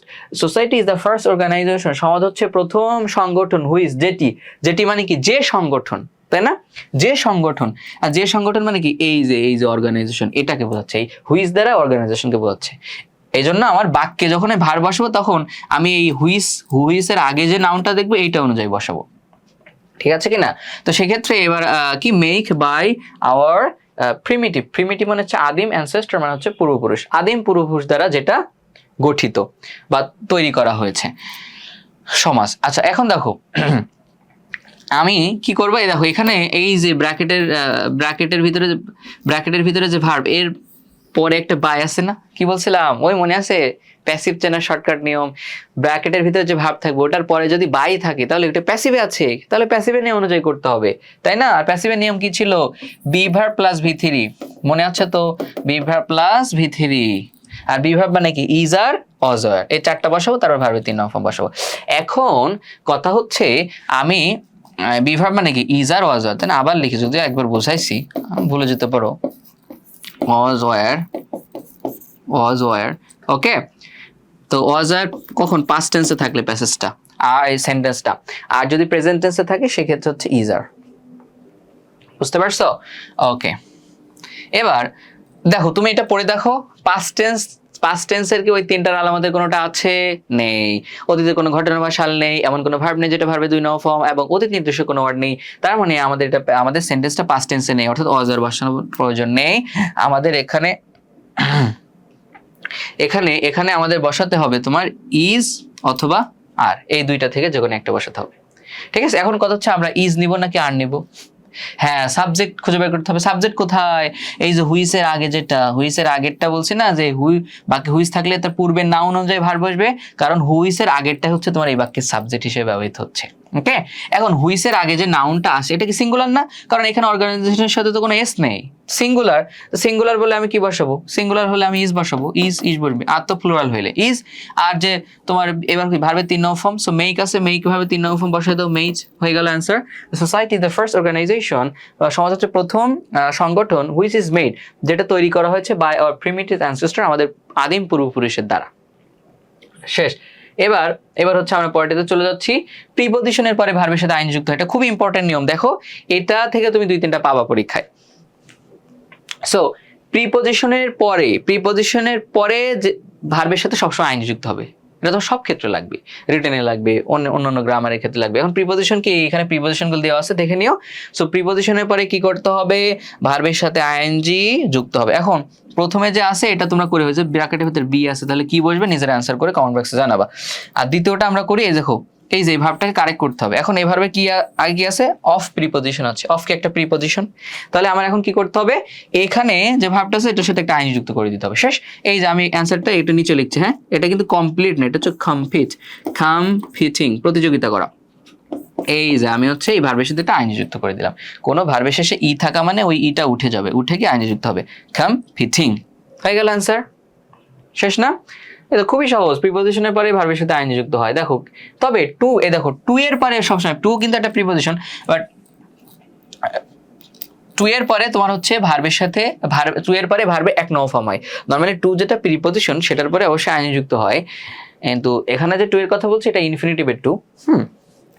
তো নর্মালি হচ্ছে তোমার এত কিছু তোমার জানার দরকার নেই। তো তুমি হচ্ছে টু দেখলে ভার্বের পরে ভার্বে 1 নম্বর ফর্ম করে দিবা, শেষ। আরো সহজভাবে বলবো, তুমি যদি টু দেখো তাহলে ভার্বটা যেভাবে আছে ব্র্যাকেটের ভিতরে ওইভাবে বসায় দাও, শেষ। যেমন এখানে দেখো, এই ভার্বটাকে কি করতে হবে? কারেক্ট করতে হবে। এটার আগে একটা টু আছে, দেখার দরকার নেই, এই ভার্বটাকেই তুমি লিখে দাও, শেষ, অ্যান্সার শেষ। Succeed, SUCCED, succeed. এই সাকসিড কিন্তু একটা ভার্ব। এই সাকসিড মানে হচ্ছে সফল হওয়া। এই সাকসিডের নাউন কি? সাকসেস মানে সফলতা। এটার অ্যাডজেক্টিভ কি? সাকসেসফুল মানে সফল। খেয়াল করবা, তোমরা অনেকে বলো যে লোকটা জীবনে সাকসেস হয়েছে, এটা ভুল। সাকসেস না ভাই, সাকসেসফুল হয়েছে। সাকসেস মানে তো সফলতা, লোকটা জীবনে সফলতা হয়েছে, হয় কখনো? হয় না। দেখো করে ফেললাম, হ্যাঁ, অ্যান্সার শেষ। এবার দেখো 9 নম্বর, দেখো এই যে এখানে যে ওয়ার্ডগুলো আছে, এই ওয়ার্ডগুলো দেখবা, এই ওয়ার্ডগুলোর পরে ভার্বের সাথে আইন যুক্ত করে দিবা, শেষ। হয়েল, ওয়াইল, কি তোমরা হয়েল বলো, নর্মালি উচ্চারণ হচ্ছে ওয়াইল। সো ওয়াইল, এটার পরে কোনো ভার্বের সাথে আইনজি। মাইন্ড থাকা মানে ভার্বের সাথে আইনজি। এরপর কি? Look forward to, with a view to, can not help, এগুলোর পরে ভার্বের সাথে আইন যুক্ত হবে। যেমন এখানে তোমার এখানে আছে, দেখো এই যে বাক্যটা, we can not help rely on English. So এখানে ক্যান নট হেল্প আছে, সো আর কিছু দেখার দরকার নেই, ভার্বের সাথে আইন যুক্ত করে দাও, RELYING, relying. We can not help relying on English, আমরা ইংরেজির উপর নির্ভর না করে থাকতে পারি না। ক্যান নট হেল্প মানে আমি কোনো কিছু না করে পারি না। যেমন I can not help loving you, আমি তোমাকে ভালো না বেসে পারি না। ঠিক আছে, যাই হোক, এগুলো এখানে মানে এইসব বিস্তারিত বোঝাতে গেলে ক্লাস আবার বেশি দীর্ঘ হয়ে যাবে। এজন্য এগুলো হচ্ছে আমরা ওই যে বেসিক ইংলিশে পড়াই থাকি নর্মালি।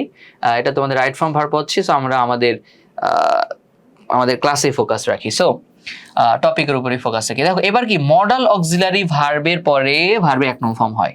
হ্যাঁ, মডাল অক্সিলারি ভার্ব, এটা জানতে হবে, খুব ইম্পর্টেন্ট। তো প্রত্যেকটা গ্রামারে লাগবে, যা পড়াচ্ছি সব ক্ষেত্রে লাগবে, এই জন্য খুব ভালো করে জেনে নাও, মুখস্থ না, শিখে নাও।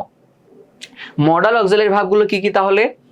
এই যেখানে যে ভার্বগুলো আছে, can, could, may, might, shall, should, will, would, may, might, ought, to, should, এগুলো হচ্ছে তোমার সব মডাল অক্সিলারি ভার্ব। এগুলোর পরে যখন ভার্ব দেখবা, ভার্বে 1 নম্বর ফর্ম বসিয়ে দিবা। যেমন এখানে কিছু দেখার দরকার নেই, মাস্ট আছে, এটা মডাল অক্সিলারি ভার্ব। সো এই যে ভার্বটা আছে এটা ভার্বে 1 নম্বর ফর্ম। আরো সহজভাবে বললে, এই মডাল অক্সিলারি যুক্ত ভার্বের পরে ভার্বটা যেভাবে আছে ব্র্যাকেটে ওইটাই বসিয়ে দাও, শেষ। অর্থাৎ রিসপেক্টই বসিয়ে দাও। এই নিয়ম থেকে আসবে মাস্ট, হ্যাঁ। So every student must respect their teachers. ঠিক আছে, হ্যাঁ। এবার আরেকটা জিনিস দেখো, এখান থেকে তোমার 2টা ভার্ব একটু মনে রাখা লাগবে। সেটা হচ্ছে তোমার শুডের অর্থ আর কি, শুড আর হচ্ছে তোমার মাস্ট কোথায় গেল?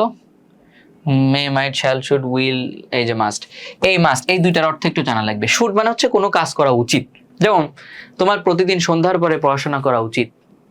আবার মাস্ট মানে হচ্ছে কোনো কিছু অবশ্যই করতে হবে, যেমন তোমাকে প্রতিদিন অবশ্যই পড়াশোনা করতে হবে, নাহলে পরীক্ষায় ফেল করবা, ঠিক আছে, এরকম এটা। তাহলে এখন কথা হচ্ছে কিছু কিছু বাক্যে এটা নর্মালি ভাবে আসে না, তারপরেও হচ্ছে প্রয়োজন হতে পারে। আচ্ছা, এই দুইটা হচ্ছে বোর্ডের কোয়েশ্চেন থেকে, কিন্তু কোন বোর্ডে আসছে সেটা আমি দিতে ভুলে গিয়েছি। হ্যাঁ, দুইটাই কিন্তু বোর্ডের কোয়েশ্চেন, এখানে দিতে ভুলে গিয়েছি। যাই হোক, এখন কিছু কিছু ক্ষেত্রে তোমার বাক্যে মডাল অক্সিলারি ভার্ব থাকবে না, তোমাকে অর্থ অনুযায়ী বসাতে হবে। অর্থ অনুযায়ী কি বসাতে হবে, এই জন্যই বললাম শুড আর মাস্টের অর্থটা একটু জেনে নিলে ভালো হয়। যেমন এখানে বলছে যে প্যারেন্টস মানে পিতামাতা, আর হয় দ্য ব্লেসিং মানে কি আশীর্বাদ, পিতামাতা হচ্ছে আশীর্বাদ অফ গড সৃষ্টিকর্তার টু আস আমাদের নিকট। অর্থাৎ পিতামাতা হচ্ছে পিতামাতা হচ্ছে আমাদের নিকট সৃষ্টিকর্তার একটা আশীর্বাদ। সো সুতরাং দেখো, এক কথায় এই যে এই সো দেখলে এখানে অবশ্য বোঝা যাচ্ছে, দেখো কোনো বাক্যে সো থাকা মানে হচ্ছে কোনো কাজ করা আমাদের উচিত বা উচিত নয়, এরকম অর্থ আসে। হ্যাঁ, তো সুতরাং উই ড্যাশ অফেন্ড, অফেন্ড মানে হচ্ছে কষ্ট দেওয়া। সো অর্থ কি এরকম হবে, সো উই অফেন্ড, আমরা কষ্ট দিই আওয়ার প্যারেন্টস, আমাদের পিতামাতাকে না। দেখো এখানে বলছে যে পিতামাতা হচ্ছে সৃষ্টিকর্তার পক্ষ থেকে আমাদের কাছে একটা আশীর্বাদ। সুতরাং অর্থটা কেমন হবে, সুতরাং আমাদের পিতামাতাকে অফেন্ড করা উচিত নয়, কষ্ট দেওয়া উচিত নয়। এই যে উচিত নয় আসতেছে, দেখছো অর্থ। তাহলে উচিত নয় ইংরেজি কি, উচিত নয় ইংরেজি কি, শুড নট। শুড মানে উচিত, আর শুড নট মানে উচিত নয়। তাহলে এই যে প্রথমে বসো এখানে শুড নট, আর কি ভার্ব যেটা সেটা বসায় দাও, কারণ মডেল অক্সিলারি ভার্বের পদে ভার্বের কোনো পরিবর্তন হয় না, তাই না, ভার্ব এক নম্বর ফর্ম বসে, হয়ে গেল। তো এরকম কিছু কিছু ক্ষেত্রে তোমার নিজ থেকে বসানোর প্রয়োজন হতে পারে। বুঝতে পারছো? আচ্ছা, তাহলে আশা করি এটা বুঝতে পারছো। এবার দেখো মডাল অক্সিলারি এটা এন হয়ে গেছে, এটা আর হবে। হ্যাঁ, মডাল অক্সিলারি ভার্ব যুক্ত বাক্যটি প্যাসিভ হলে কি করতে হবে সেটা। হ্যাঁ, এখন মডাল অক্সিলারি যুক্ত ভার্বটা মাঝে মাঝে প্যাসিভও হতে পারে। তো প্যাসিভ হলে কি করতে হবে, দেখো প্যাসিভ হলে কি করতে হবে, আমরা হচ্ছে কি করব, জাস্ট বি বসাবো। বি মানে কিন্তু আবার ওই যে বি ভার্ব না, শুধু বিটা বসায় দিব, এরপর হচ্ছে ভার্ব যেটা সেটা 3 নং ফর্ম বসায় দিব, ঠিক আছে। দেখো অর্থ করো, প্যাসিভ আছে কিনা আমরা সেন্টেন্সটা আগে দেখি। বলছে ট্রাফিক রুলস মানে হচ্ছে ট্রাফিক নীতিমালা, মাস্ট অবশ্যই, মেইনটেইন মানে হচ্ছে মেনে চলা, ট্রাফিক নীতিমালা অবশ্যই মেনে চলে, অল স্ট্রিক্টলি কঠোরভাবে, টু কন্ট্রোল নিয়ন্ত্রণ করতে, রোড অ্যাক্সিডেন্ট মানে সড়ক দুর্ঘটনা। আচ্ছা, এবার তুমি একটু দেখো তো, এই যে সাবজেক্ট ট্রাফিক রুলস মানে ট্রাফিক নীতি, এটা সাবজেক্ট, এটা এক কথায় প্রথমত বস্তু বাস্তু। এখন দেখো সাবজেক্টটা নিজে কি কাজ করতেছে এখানে, ট্রাফিক নীতিমালা অবশ্যই, ট্রাফিক নীতিমালা কঠোরভাবে মেনে, অর্থটা হবে এরকম যে ট্রাফিক নীতিমালা অবশ্যই কঠোরভাবে মেনে চলতে হবে, রোড অ্যাক্সিডেন্ট বা হচ্ছে সড়ক দুর্ঘটনা নিয়ন্ত্রণ করতে, অর্থটা এরকম আসতেছে। অর্থাৎ ট্রাফিক নীতিমালা, ট্রাফিক রুলস সে নিজেই কিভাবে মেনটেন করার কাজ করবে। ট্রাফিক নীতিমালা সে কি নিজেকে মানতে পারে, ট্রাফিক নীতিমালা সে কি নিজেকে মানতে পারে, এই ক্ষমতা কি তার আছে, নেই। তাহলে ট্রাফিক নীতিমালা, ট্রাফিক রুলস এটাই বাক্যের সাবজেক্ট, এবং এটা হচ্ছে এখানে মেইনটেইন করার বা মেনে চলার কাজটা করতেছে না, অন্য কেউ করতেছে। যেমন আমরা হচ্ছে ট্রাফিক নীতিমালা মেনে চলি, এটা মানে ট্রাফিক নীতিমালা মানার কাজটা কি আমরা যারা মানুষ আছি তারা করি রাস্তাঘাটে চলার সময়। তো ট্রাফিক রুলস এটা হচ্ছে কি এখানে মেনে চলার কাজটা করতেছে না, আমরা অন্য কেউ করতেছে। তাহলে কি এটা প্যাসিভ আছে, প্যাসিভে থাকা মানে কি, প্যাসিভে থাকা মানে কি, এটা যেহেতু হচ্ছে মডাল অক্সিলারি ভার্ব, এখানে যেহেতু মডাল অক্সিলারি ভার্ব আছে, অর্থাৎ সেন্টেন্সটা যেহেতু মডাল অক্সিলারি ভার্ব যুক্ত, তাই আমাদের কি করতে হবে, প্রথমে যে বি বসাতে হবে, যেখানে আমি বি বসালাম, এরপরে ভার্বের 3 নং ফর্ম মেইনটেইন যেটা রয়েছে এটা 3 নং ফর্ম বসায় দাও, মেইনটেইনড, হয়ে গেল answer. So traffic rules must be maintained strictly to control road accident. Okay, সড়ক দুর্ঘটনা নিয়ন্ত্রণ করার জন্য বা নিয়ন্ত্রণ করতে ট্রাফিক নীতিমালা আমাদেরকে অবশ্যই মানতে হবে। আশা করি বুঝতে পেরেছো, না বুঝতে পারলে কমেন্ট বক্সে জানাবা। এরপরে রুল নাম্বার 12 হচ্ছে, তুমি যদি শুরুতেই ভার্ব দেখো, কোন একটা বাক্যের শুরুতেই যদি তুমি শূন্যস্থান দেখো, তাহলে তুমি কি করবে, ভার্বের সাথে একটা আইন যুক্ত করে দিবা, শেষ। যেমন এখানে এই বাক্যটার শুরুতেই শূন্যস্থান, সো অ্যাকোয়ার যে ভার্বটা রয়েছে এটার সাথে আইন যুক্ত করে দাও, ACQUIRNG, অ্যাকোয়ারিং, শেষ। অ্যাকোয়ারিং নলেজ জ্ঞান অর্জন করা ইজ নট লিমিটেড সীমাবদ্ধ নয়, to any age or time, কোনো বয়স বা সময়ের সাথে সীমাবদ্ধ নয় জ্ঞান অর্জন করাটা। ওকে, আচ্ছা, এবার হচ্ছে আমরা রুল নাম্বার 13টা দেখি। এখানে কি বলতেছে, একই সেন্টেন্সে দেখো, একই সেন্টেন্সে যদি দুইটা ভার্ব পরপর থাকে তাহলে নর্মালি দ্বিতীয় ভার্বের সাথে আইএনজি যুক্ত হয়, তবে উদ্দেশ্য বোঝালে দ্বিতীয় ভার্বের আগে টু বসে।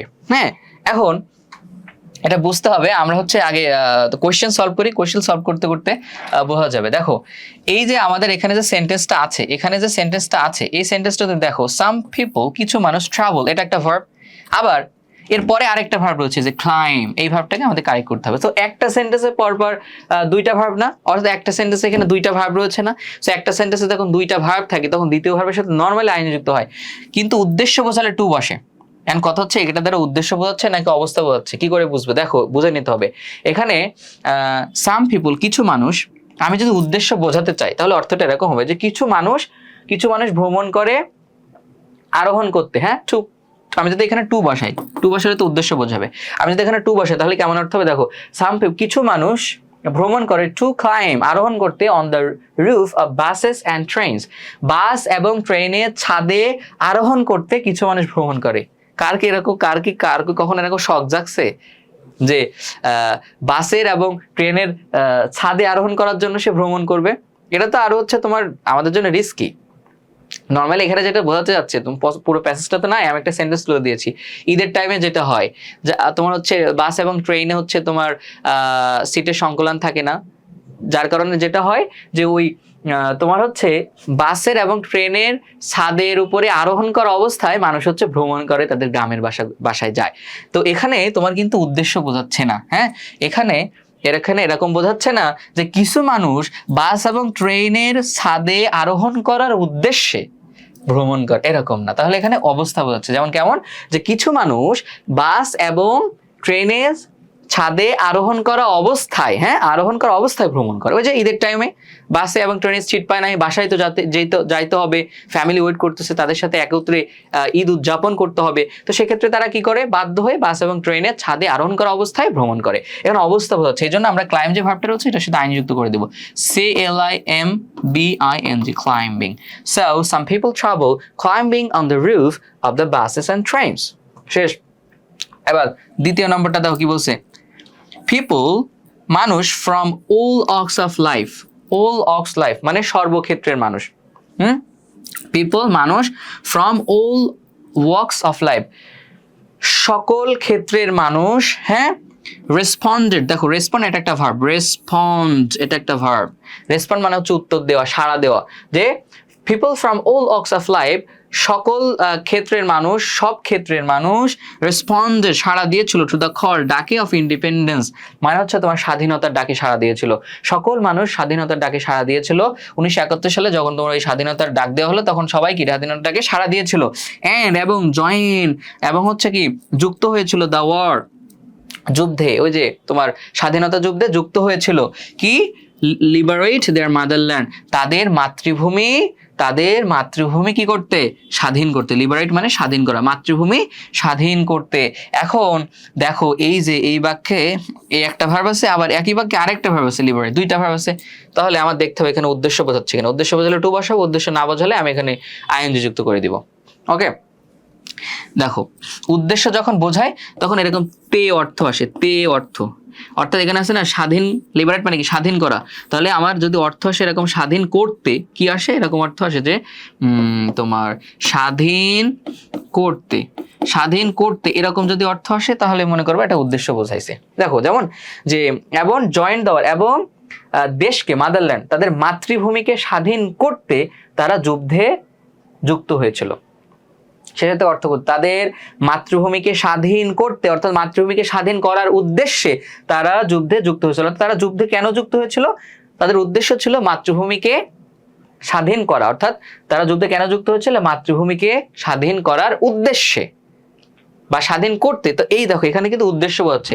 এরকম হবে না যে স্বাধীন করা অবস্থায় তারা যুদ্ধে যুক্ত হয়েছিল, এরকমটা হচ্ছে না। তো এখানে উদ্দেশ্য বোঝাচ্ছে। সেক্ষেত্রে আমি কি করবো, এখানে টু বসাবো, আর যে ভাব আছে ওইটাই বসাই দিব শেষ, লিবারেট, শেষ অ্যান্সার হয়ে গেল। So join the war to liberate their motherland. Okay, শেষ। আশা করি বুঝতে পারছো নিয়মটা।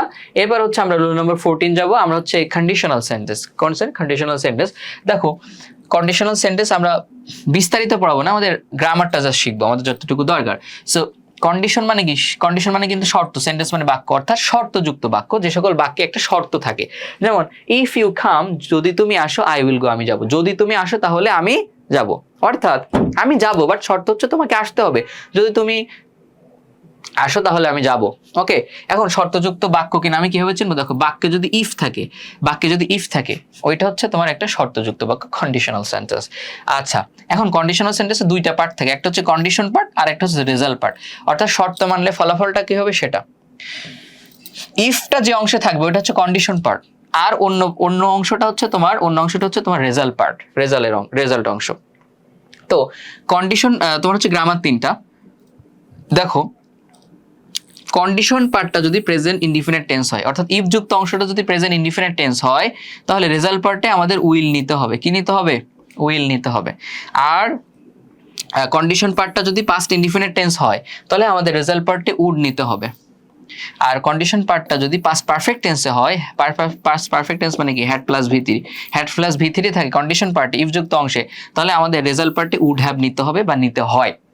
আচ্ছা, আরো সহজভাবে বললে, কন্ডিশন পার্টে যদি ভার্বে 1 নং ফর্ম থাকে তাহলে তুমি রেজাল্ট পার্টে উইল নিবা, কন্ডিশন পার্টে যদি ভার্বে 2 নং ফর্ম থাকে তাহলে তুমি উড নিবা। আর যদি কন্ডিশন পার্টটা হচ্ছে পার্টে যদি হ্যাড প্লাস ভি3 থাকে, সেক্ষেত্রে তুমি রেজাল্ট পার্টে উড হ্যাভ নিবা। তুমি মনে রাখবে, একদম সহজ। কন্ডিশনাল সেন্টেন্স তিনটা জিনিসের সাথে সম্পর্ক, উইল, উড হ্যাভ, এই তিনটা। রাইট ফর্ম ভার্বে এতটুকু মনে রাখলে হবে। দেখো যে সম্পর্ক, কন্ডিশনাল সেন্টেন্স সম্পর্কে হচ্ছে রেজাল্ট পার্টে will, would have.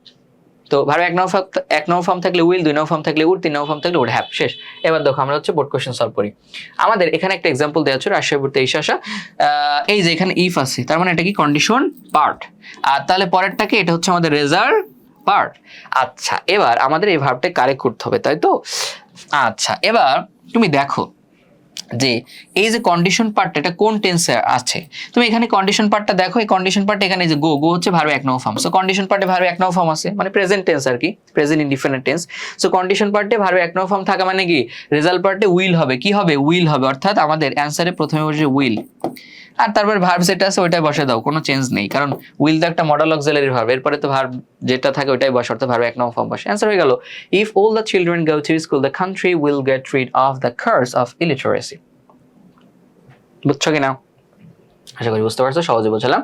Rule number 15 কি? রুল নাম্বার 15 হচ্ছে বাক্যে শুরুতে যদি দেয়ার থাকে, তাহলে দেয়ারের পরে যে নাউনটা রয়েছে ওটা অনুযায়ী ভার্ব বসবে। যেমন এখানে আছে দেয়ার, আর কি ম্যানি রিজনস ফর দিস, এটার অনেক কারণ রয়েছে। এখন এই বাক্যে তো আমার বি আছে, বি থাকা মানে এখানে মনে আছে ওই যে ইজ আর অথবা was were, is are was were, চারটা থেকে যে কোনো একটা বসবে। ওয়াজ ওয়ার হচ্ছে যখন আমাদের সেন্টেন্সটা পাস্ট টেন্সে থাকবে, আর যখন প্রেজেন্ট টেন্সে থাকবে তখন is R.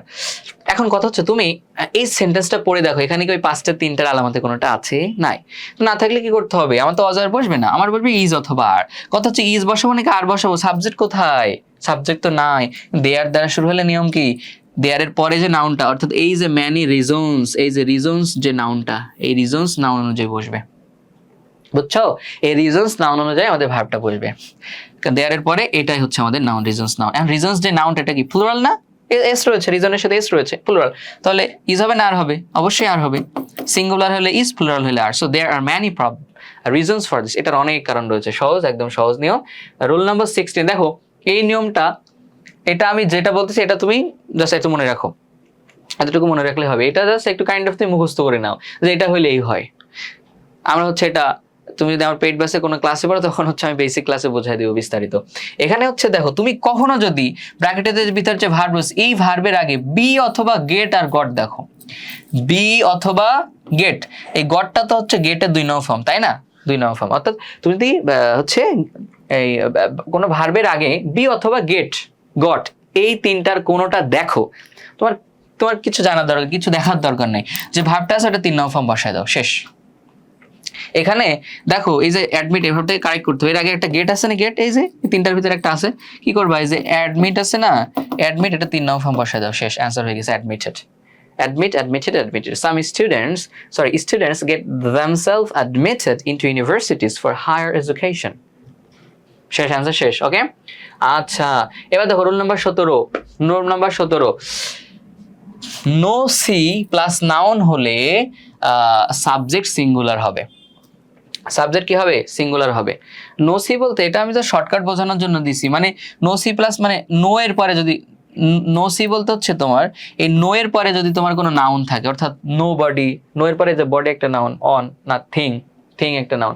So nobody, no one, nothing, এই যে এসতে হচ্ছে তোমার সাম, সামের পরে যদি কোনো নাউন থাকে, সামের পরে নাউন বলতে শুধু এই নাউনগুলোই, বডি, ওয়ান, থিং, যেমন সামবডি, সামন, সামথিং। এর পরে যদি কোনো নাউন থাকে, যে কোনো নাউন, যেমন এভরিবডি, এভরিওয়ান, এভরিথিং, ঠিক আছে। এই এতে হচ্ছে এ মানে অ্যানি, অ্যানির পরে যদি কোনো নাউন থাকে, হ্যাঁ, অ্যানিবডি, অ্যানিওয়ান, অ্যানিথিং। দেখো তোমার যদি এগুলো প্যাচ লাগে, বেশি সমস্যা হয়, তোমার কিছু দরকার নেই। এখানে যে ওয়ার্ডগুলো আছে, এই ওয়ার্ডগুলো যদি কখনো থাকে, তাহলে মনে করবো তোমার সাবজেক্ট হচ্ছে সিঙ্গুলার, কারণ এই যে ওয়ার্ডগুলো আছে না, এটা হচ্ছে সিঙ্গুলার সাবজেক্ট হিসেবে ব্যবহৃত হয় বাক্যে। তাহলে বাক্যে নো প্লাস কোনো word, nobody, no one, nothing. Some plus কোনো word, somebody, someone, something. Every plus কোনো word, everyone, everybody, everyone, everything. Any plus কোনো ওয়ার্ড, অ্যানিবডি, অ্যানিওয়ান, এনিথিং। এই ওয়ার্ডগুলো থাকা মানে তোমার সাবজেক্টটা কি সিঙ্গুলার, সাবজেক্ট সিঙ্গুলার। আচ্ছা, এবার তুমি অ্যান্সার করো। এখানে বলছে দ্য মেম্বার্স, সদস্যরা, অফ আ ফ্যামিলি, একটা পরিবারের সদস্য, রিমেইন অ্যাংশাস মানে উদ্বিগ্ন থাকে, চিন্তিত থাকে, ইফ সামন যদি কেউ ট্রাভেল ইন আ বাস, বাসে ভ্রমণ করে। নর্মাল জিনিস, বাসে যদি কেউ ভ্রমণ করে, বাংলাদেশের যে অবস্থা, প্রতিনিয়ত রোড অ্যাক্সিডেন্ট হচ্ছে কোথাও না কোথাও। সো নর্মালি কেউ যদি দূরপাল্লার কোথাও কোনো যাত্রায় যায়, তো পরিবারের সদস্য চিন্তিত থাকে যে সহি সালামতে গেল কিনা, যেতে পারছে কিনা, এই জিনিসটাতে আর কি। তো সেক্ষেত্রে এবার আমাদের কি করতে হবে, দেখো তুমি, আমি সহজে বলতেছি, তুমি এই সেন্টেন্সটা পড়ো। ওই যে এই পাস্ট টেন্সের কোনো আলামত আছে? নাই। তিনটার কোনোটা আছে? নাই। ওদের নির্দিষ্ট কোনো ওয়ার্ড নেই, শাল নেই, এমন কোনো ভার্ব নেই যেটা ভার্বের 2 নম্বর ফর্ম। বারবার বলছি যাতে মনে থাকে, ওকে। আর অতীত নির্দেশক কোনো ওয়ার্ড নেই। তার মানে কি, আমি ভার্বের সাথে এস বেস যুক্ত করবো, ভার্বের সাথে কি করবো, এস বা ইএস যুক্ত করবো, তাই না? এখন কথা হচ্ছে আমার সাবজেক্ট কোথায়? এই যে সাবজেক্টটা আমার সামওয়ান, সামওয়ান মানে কি, এই যে সামওয়ান, সাম প্লাস কোনো ওয়ার্ড, সামওয়ান, এটা একটা সিঙ্গুলার সাবজেক্ট। তাহলে আমি কি করবো, ভার্বের সাথে এস বেস যুক্ত করে দিব, শেষ। এই ট্রাভেল যেটা আছে না, ট্রাভেল, এটার সাথে একটা এস যুক্ত করে দিব, শেষ। ট্রাভেলস ইন আ বাস। আশা করি বুঝতে পারছো। না বুঝতে পারলে জানাবা, পেজে নক দিবা। ওকে, এবার রুল নাম্বার 18 কি, খুবই সহজ নিয়ম। অ্যাডজেক্টিভ যদি তুমি দেখো, অ্যাডজেক্টিভের পরে ভার্ব আছে তোমার, এই ভার্বটাকে দেখো এখানে। আগে নিয়মটা বলি, অ্যাডজেক্টিভের পরে সবসময় ইনফিনিটিভ হয়। ইনফিনিটিভ মানে হচ্ছে 2 প্লাস ভার্ব। অর্থাৎ তুমি যদি হচ্ছে তোমার যে ভার্বটা সলভ, তোমার কি করতে হবে, যে ভার্বের কারেক্ট ফর্মটা বসাতে হবে, ওই ভার্বের আগে যদি তুমি কখনো অ্যাডজেক্টিভ দেখো, অ্যাডজেক্টিভ তো বুঝবো আবার নাকি, অ্যাডজেক্টিভ তো বেসিক জিনিস। অ্যাডজেক্টিভ মানে যে শব্দ দ্বারা কোনো কিছুর দোষ, গুণ, অবস্থা, সংখ্যা, পরিমাণ এগুলো বোঝায়। যেমন ভালো লোক, গুড পারসন, তাই না? গুডটা এখানে অ্যাডজেক্টিভ, কারণ গুড দ্বারা একটা ব্যক্তির গুণ বোঝাচ্ছে এখানে, তাই না? তারপর হচ্ছে তোমার 500 টাকা, এই 500 এখানে অ্যাডজেক্টিভ, কারণ এটা সংখ্যা বোঝাচ্ছে, তাই না? এরকম আছে। যাই হোক, তো এই যে তুমি দেখো, দ্য ম্যাথ মানে ম্যাথটি ইজ ভেরি ইজি, খুবই সহজ, ড্যাশ সলভ করতে, সমাধান করতে। এখন এই যে ভার্ব, এভাবে ইজি মানে কি সহজ, এটা একটা অ্যাডজেক্টিভ না, তো কিছু দেখার দরকার নেই। অ্যাডজেক্টিভ দেখলে তুমি এখানে টু, এই ভার্ব যেটা আছে ওটা বসাই দাও, সলভ, শেষ, অ্যান্সার শেষ। পরেরটা দেখো, office and school goers find it very difficult. যে office and school goers, office এবং স্কুল মানে বিদ্যালয়গামীরা, স্কুলগামীরা, ফাইন্ড ইট ভেরি ডিফিকাল্ট মানে ফাইন্ড সামথিং ভেরি ডিফিকাল্ট মানে কঠিন লাগা। সো অফিস এবং কঠিন মনে করা আর কি। সো অফিস এবং স্কুলগামীরা গামীদের কাছে কঠিন লাগে ড্যাশ রিচ দেয়ার ডেস্টিনেশন, তাদের তোমার হচ্ছে গন্তব্যে পৌঁছতে ইন টাইম মানে যথাসময়। এখন এখানে তুমি দেখো এই ভার্বটাকে তোমার কারেক্ট করতে হবে। এটার আগে একটা অ্যাডজেক্টিভ আছে, ডিফিকাল্ট মানে কি কঠিন, একটা অ্যাডজেক্টিভ, কঠিন সমস্যা, ডিফিকাল্ট প্রবলেম, তাই না? এটা অ্যাডজেক্টিভ। তাহলে এখানে কি করতে হবে, টু বসাও, আর যে রিচ যে ভার্বটা আছে এটা বসিয়ে দাও, শেষ। টু রিচ, শেষ। ও, আমাদের তো রুল নাম্বার সব শেষ। এখানে হচ্ছে, এখানে যেটা আছে সেটা হলো রুল নাম্বার আমাদের সব শেষে 18টাই নিয়ম ছিল আমাদের। এই 18টা তোমাদের এখন কাজ হচ্ছে এই নিয়মগুলো বাসায় প্রচুর প্র্যাকটিস করা। বাসায় এই নিয়মগুলো আবার দেখবা, দেখে বোর্ড কোশ্চেন সলভ করবা, যতগুলো বোর্ড। তুমি যদি একেবারে মনে করো যে প্রত্যেকটা টপিকের উপরে বিগত সালে 4টা থেকে 5টা বোর্ড কোয়েশ্চেন সব সলভ করে ফেলতে পারো, তাহলে তুমি মনে করো যে মানে একদম ফুল মার্ক পাবা, সন্দেহ নাই কোনো, ঠিক আছে? কোনো সন্দেহ নেই। সো আমার নিয়মগুলো শিখে তুমি এবার বোর্ড কোয়েশ্চেন সলভ করবা। কি করবা? তুমি আমার নিয়মগুলো শিখে এবার একটু বোর্ড কোয়েশ্চেন সলভ করবা। আমি অবশ্য একটা দুইটা মানে সব ভিডিও দেওয়া পসিবল হবে না, কিছু ভিডিও দিব, তোমরা দেখে নেবে কিভাবে সলভ করতে হয়। আমি ক্লাসেও শেখালাম, আর পেইড ব্যাচে নর্মালি হচ্ছে আমি এগুলো সলভ করিয়ে দিই। তো সেক্ষেত্রে তোমরা অবশ্যই সলভ করবা। তো আজকে এ পর্যন্তই রাখছি। আমি যে নিয়মগুলো পড়ালাম এটা খুবই ইম্পর্টেন্ট নিয়ম। তোমরা এই নিয়মে যদি প্র্যাকটিস করো, ইনশাল্লাহ পরীক্ষায় ফুল মার্কস তুলতে পারবে ইনশাল্লাহ। ওকে, তো আজকে এই পর্যন্তই। সবাই ভালো থেকো, আমার জন্য দোয়া করো, তোমাদের জন্য অনেক বেশি দোয়া থাকবে। আসসালামু আলাইকুম, টেক কেয়ার, বাই বাই, আল্লাহ হাফেজ।